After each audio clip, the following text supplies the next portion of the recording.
আজকে দুপুরবেলায় বাড়ির সবার নিমন্ত্রণ রয়েছে। শুধুমাত্র আদিশ্রীর জন্য দুপুরবেলায় আমি একটু খিচুড়ি রান্না করেছি। আমার মেয়ে বাড়ির বাইরের খাবার খায় না, সেই জন্যই।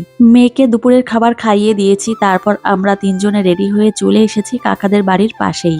আচ্ছা, তোমাদের এখন জানিয়ে দিই যে আমরা কোথায় আসলাম। আমরা এসেছি একটা কাকা শ্রাদ্ধের অনুষ্ঠানে। এখন তোমাদেরকে ক্লিয়ার করে দিই যে এই কাকা আমার শ্বশুর বাড়ির বংশের দিকে কেউ না, আমার বাবার বাড়ির বংশের দিকে। বিকাল ৩টে বেজে গেছে, তো এখন আমরা খাওয়া দাওয়া করতে চলে এসেছি। আর খাওয়া দাওয়া শেষ হয়েছে, তারপর একটু রোদ্রে দাঁড়িয়ে রয়েছি। আদিশ্রী লোকজন খুবই পছন্দ করে, এখান থেকে তো যাবেই না। অনেক কষ্ট করে ওকে বাড়িতে নিয়ে এসেছি, তো বাড়িতে এনে তারপর ওকে ঘুম পাড়িয়ে দিয়েছি। অনেকদিন হয়ে গেছে সন্ধ্যার সময় নিজের জন্য চা তৈরি করি না, অনেকদিন চা খাই না, সেজন্য ভাবলাম আজকে সন্ধ্যার দিকে একটু চা তৈরি করি।